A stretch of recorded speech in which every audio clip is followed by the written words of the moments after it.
There have been almost twice as many overdose deaths in San Francisco during the pandemic than deaths from COVID-19. More than 1,200 people have died of overdoses since March of 2020. To talk about that rise, we are joined by Dr. Hillary Kunins, who oversees mental health and substance use care for the Department of Public Health in San Francisco. Dr. Kunins, thanks for joining us.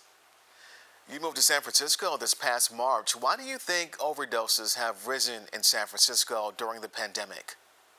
I will, sort of by way of answering, just acknowledge that this was really seen nationally. There have been multiple cities and places around the country that have reported similarly increases in overdose deaths, increases in other sort of indicators of substance use.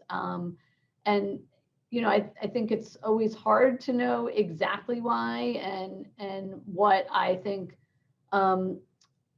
is speculated is that it's for multiple reasons, including the mental health impact of the pandemic, feeling isolated, feeling uncertain, feeling anxious, and using substances to sort of cope with all of that mental health impact of the pandemic. And I'll just also add one more thing, which is what's also clear in San Francisco, that the entry of fentanyl into the drug supply here has also clearly increased overdose deaths in San Francisco. And unlike some other cities in the East Coast and the Midwest, which saw earlier entrance of fentanyl, unfortunately, here in San Francisco, we saw the entrance of fentanyl a bit later in late 2018, 2019. And then, of course, the pandemic quickly followed. And so it's been really those two things happening in close succession, which has made 2020 really a tragically deadly year in terms of overdose. Rightfully so. The pandemic has taken so much of our attention for almost 2 years now, but how striking is it to see much more overdose deaths?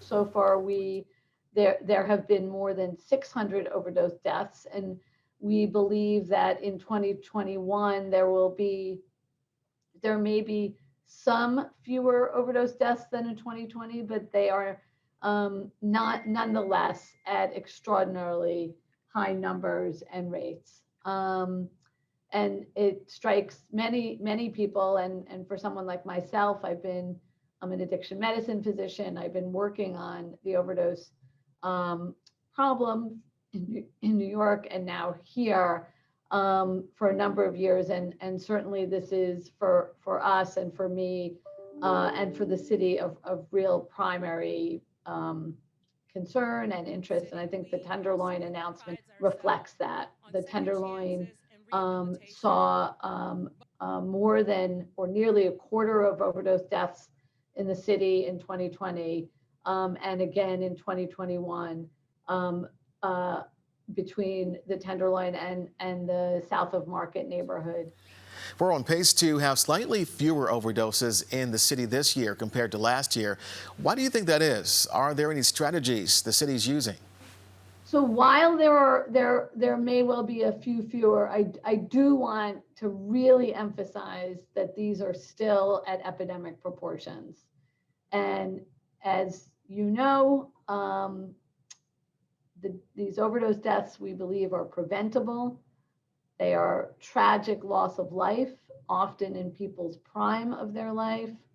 And they are among people who are, for whom many interventions can work. While we don't know exactly why there are fewer or potentially going to be fewer, we know that we have really been focused on this issue as a city. In this past year in particular, we have added new resources. We have, including starting up a new program called SORT, which you might be familiar with.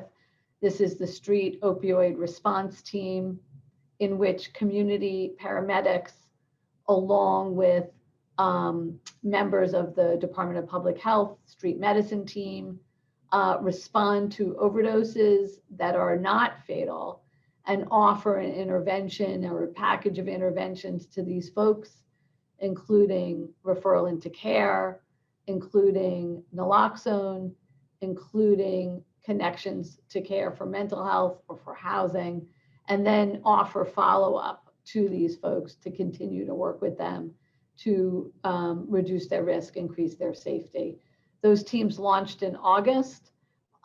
They're operating 7 days a week, and we will be adding on additional staff in the coming months, including peer people who with lived experience or peer workers who we know are particularly skillful at connecting with people in similar circumstances. How does Mayor Breed's plan to declare a state of emergency at the Tenderloin fit in with what your team is trying to do? Declaration of an emergency from a public health point of view does a couple of things. We are doing, have launched and will continue to launch a great number of interventions and services for people at risk of overdose.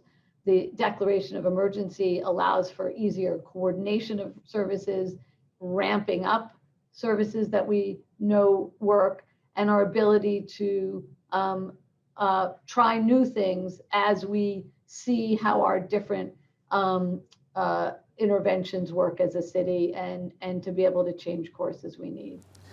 Is our plan a step away from what the city has been focused on with harm reduction, mental health professionals, and non-police presence?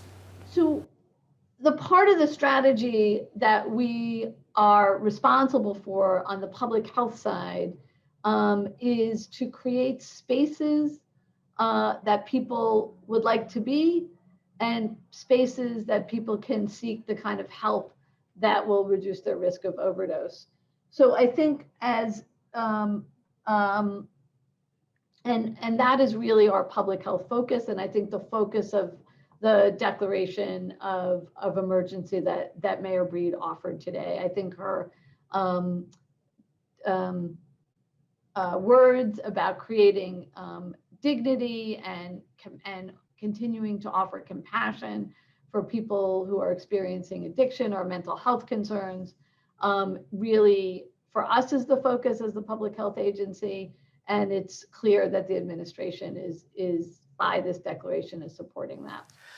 Could San Francisco try to employ a system similar to how Portugal deals with substance abuse issues, where they became the first country in the world to decriminalize all drugs, focus heavily on treatment and safe injection sites? It's been a stunning success with fewer people using drugs and fewer people dying from overdoses. I mean, I think you're raising a lot of different issues that are really at the heart of what has been the United States' historic approach to working on the problem of addiction. And as you likely know, there is a number of legal frameworks at the federal level, at the state level, in addition to the local level, that have really shaped our country's response to drug use. I think.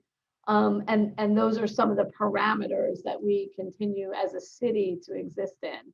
And I think as a city, we have really are trying to employ every high impact public health intervention. And as you also know, the mayor and the city are looking to find ways to implement a safe consumption here in San Francisco, knowing that it is an effective part of a response to substance use, to addiction, and to overdose risk. And I know that work from a legal standpoint is ongoing. Is it more of a federal issue or a state issue that inhibits your ability to put in some of those measures if you wanted to? Part of the legal complexity in the United States does exist at the federal level, and because of federal laws that constrain some of the ways we can implement at a city, at a local level. Additionally, the legal framework in California and San Francisco, each, as you know, each jurisdiction has its own nuances. And again, I'm not a lawyer, that need to be worked through in order to implement these strategies safely. Is there anything we missed with drug abuse you think is important to mention?